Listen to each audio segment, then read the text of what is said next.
수강생 여러분 안녕하세요. 이번 시간은 딥러닝의 개념과 딥러닝 모델 예측 성능 평가에 대하여 강의를 진행합니다.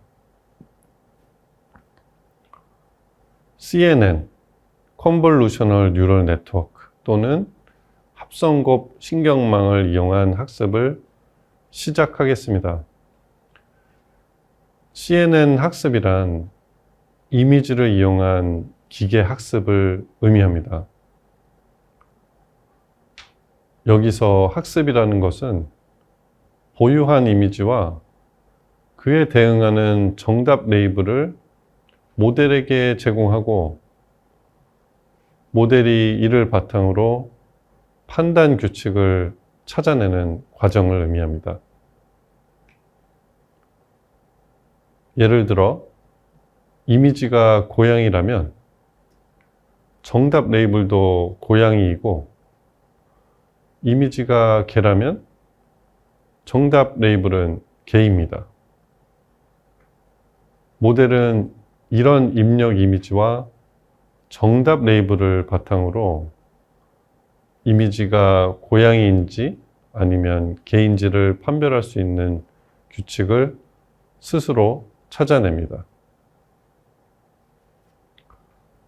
모델은 고양이의 특징들, 예를 들어 코 옆에 수염 길이, 눈의 특정 모양 등을 학습하여 이미지에서 중요한 특징을 추출합니다. 이러한 과정을 통해 모델은 이미지가 고양이인지 개인지 판별하는데 필요한 규칙을 학습하게 됩니다. 주요 목표는 코드를 실행하고 기계 학습을 진행하는 것입니다. 이 학습 과정에서 학습용 이미지를 가져와서 패턴을 찾아가게 됩니다. 이렇게 하면서 첫 번째 이폭에서 이미지를 사용하고 정답 레이블과 함께 패턴을 계속 개선해 나가게 됩니다. 이폭이 무엇인지는 곧 설명드리겠습니다. 딥러닝 모델은 초기에 무작위로 초기화된 가중치로 시작하며 학습 데이터를 사용하여 손실 함수를 최소화하기 위해 가중치를 조정합니다. 딥러닝에서 이폭은 전체 학습 데이터셋을 모델에 한번 통과시키는 것을 말합니다.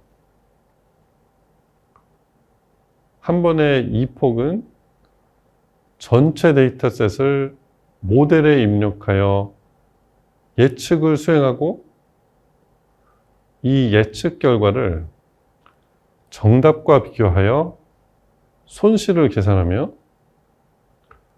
손실을 최소화하기 위해 가중치를 업데이트합니다. 일반적으로 학습 데이터셋의 크기에 따라 이폭 수가 결정됩니다.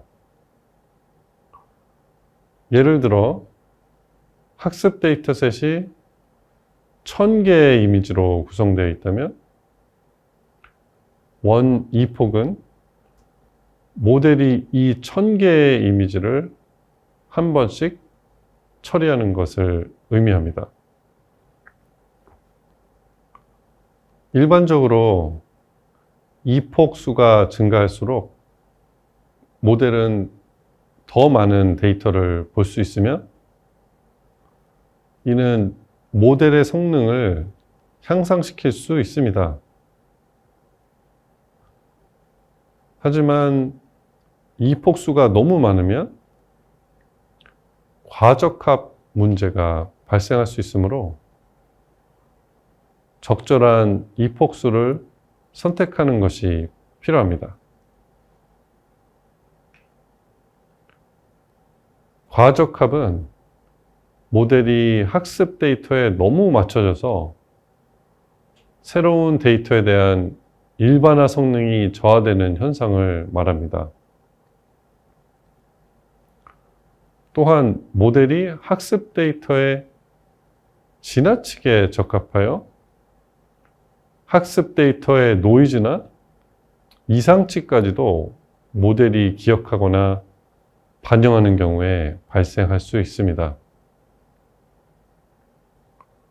다시 말해서 모델이 학습 데이터의 특정 패턴이나 관계를 과도하게 학습하여 새로운 데이터에서는 제대로 일반화하지 못하는 결과를 가져올 수 있습니다.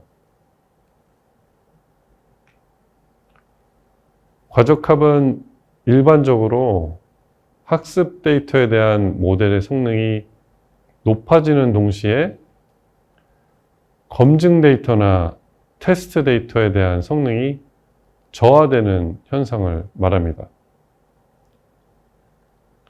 즉, 모델은 학습 데이터에 대해서는 잘 예측하지만 새로운 데이터에 대해서는 예측을 정확하게 수행하지 못하게 됩니다.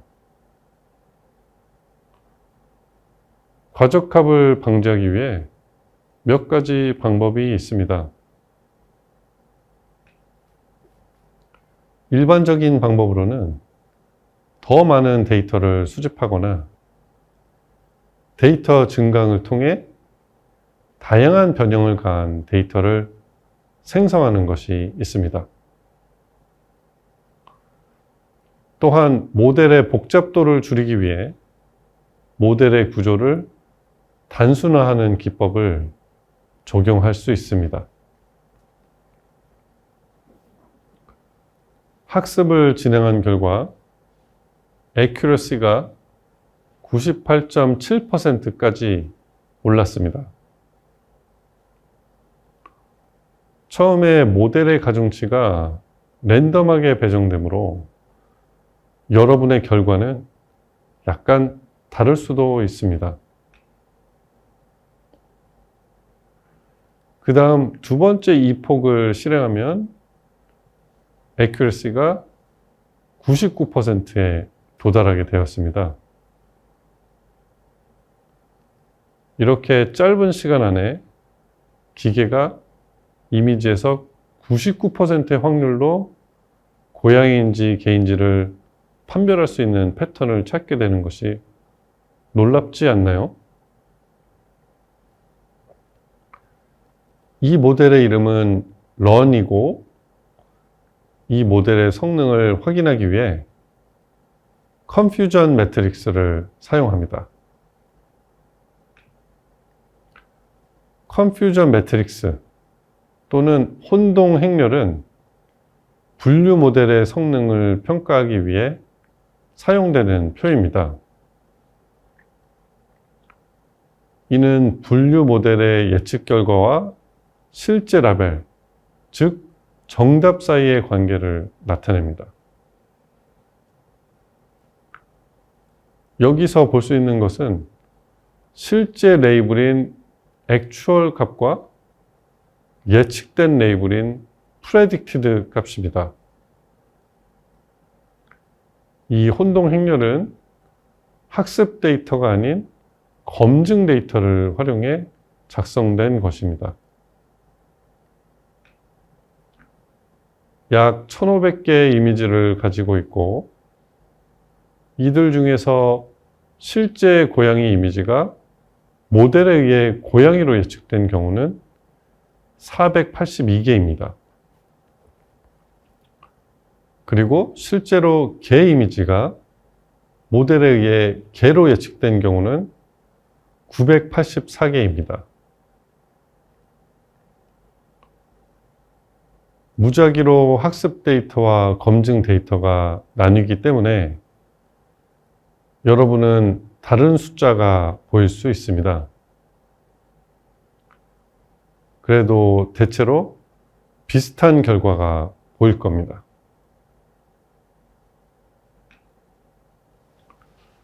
대각선 부분은 모델이 정확하게 예측한 부분입니다.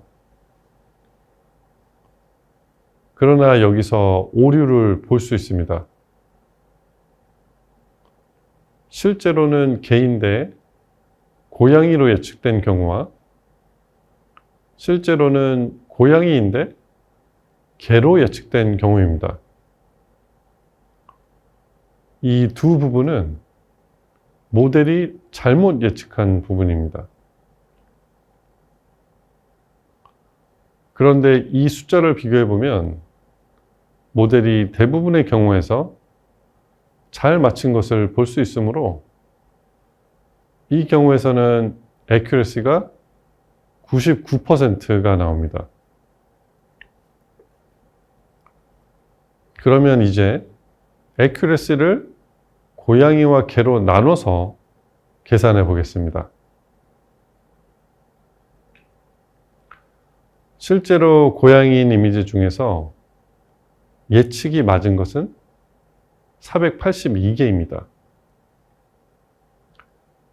이를 실제 고양이 이미지의 총 개수인 490개로 나누면 약 98%의 정확도를 얻게 됩니다. 마찬가지로 실제로 개인 이미지 중에서 예측이 맞은 것은 984개입니다. 이를 실제 개 이미지의 총 개수인 988개로 나누면 약 99.6%의 정확도를 얻게 됩니다. 데이터셋에서 개의 사진이 고양이보다 많기 때문에 모델은 더 많이 본 개를 더 잘 예측하는 경향이 있습니다. 이로 인해 고양이보다 개를 더 잘 맞추는 것을 확인할 수 있습니다. CNN은 딥러닝에서 이미지를 분류하기 위해 주로 사용하는 알고리즘입니다. 이 알고리즘은 이미지를 여러 층으로 나누어 각 층에서 다른 특징을 추출하는 방식으로 동작합니다. 첫 번째 층에서는 간단한 특징을 추출하게 됩니다. 예를 들어 이미지에서 가장자리나 색상 등을 찾아냅니다. 그 다음 층에서는 이러한 간단한 특징을 조합하여 복잡한 특징을 추출합니다. 예를 들어 특정 패턴이나 형태를 찾아냅니다. 이러한 과정을 반복하면서 모델은 이미지를 분류하는 데 필요한 고차원적인 특징을 추출합니다. 이 모델은 학습용 이미지를 입력받아 그 이미지를 여러 층에 걸쳐 처리하고 최종적으로는 그 이미지가 고양이인지 개인지를 결정하게 됩니다. 물론 이 모델도 완벽하지 않습니다.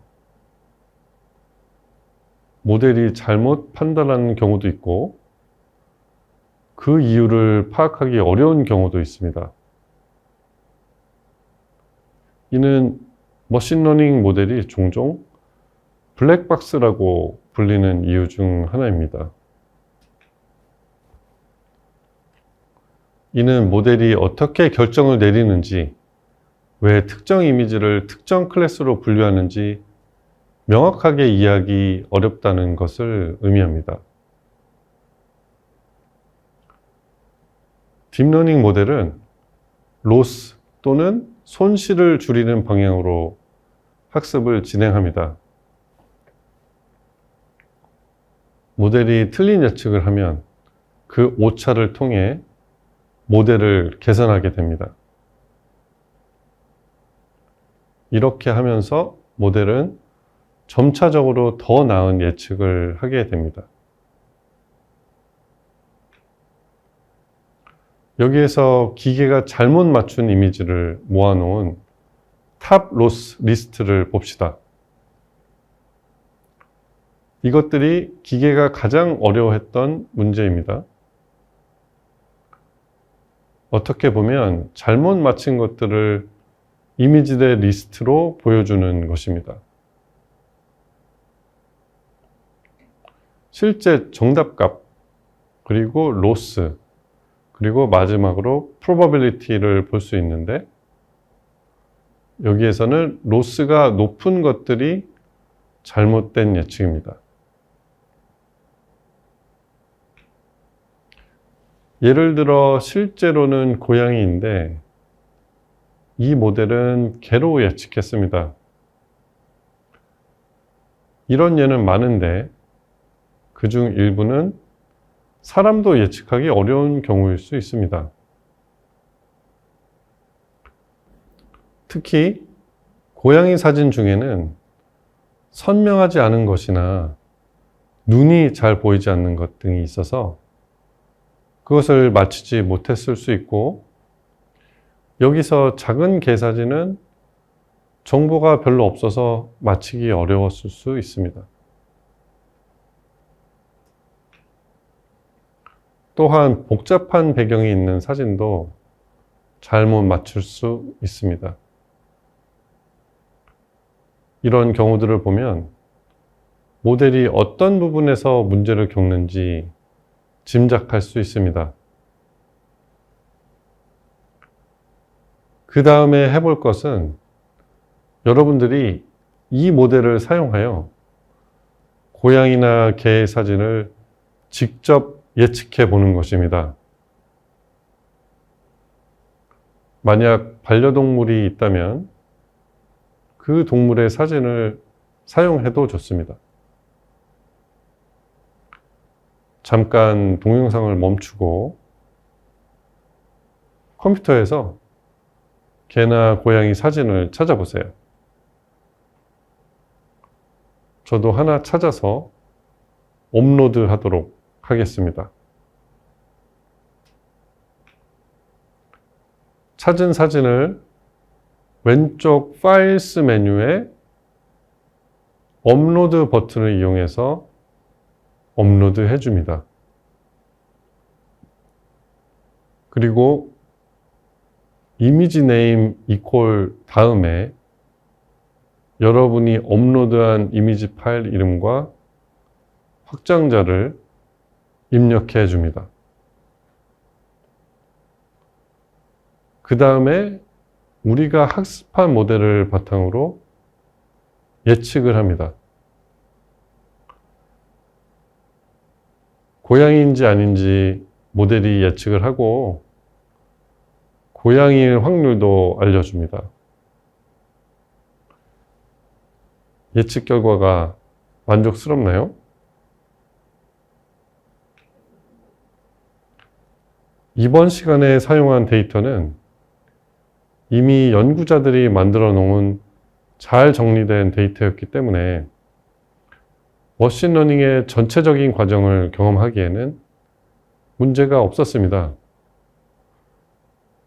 그러나 새로운 문제에 머신러닝을 적용하려면 데이터를 처음부터 수집하고 정리하는 과정이 필요합니다. 그리고 그 과정은 시간도 많이 들고 어려운 일이기도 합니다. 또 다른 제약은 사용한 모델이 고양이와 개만을 분류할 수 있다는 것입니다. 즉, 이 모델은 고양이와 개 이외의 다른 동물을 구분할 수 없습니다. 또한 모든 고양이와 개의 사진을 잘 분류한 것도 아니었습니다. 예를 들어 일부 복잡한 배경을 가진 사진이나 특정 포즈의 사진을 잘 분류하지 못하는 경우도 있었습니다. 이런 제약들은 머신러닝을 실제 문제에 적용할 때 고려해야 하는 중요한 요소들입니다. 따라서 머신러닝을 배울 때는 머신러닝의 전체적인 과정을 이해하는 것과 함께 각 과정에서 발생할 수 있는 문제점과 제약사항에 대해서도 알아두는 것이 중요합니다. 제약사항을 극복하기 위해 여러분은 더 많은 데이터를 수집하거나 더 복잡한 모델을 사용하거나 더 세밀한 전처리 과정을 수행할 수 있습니다.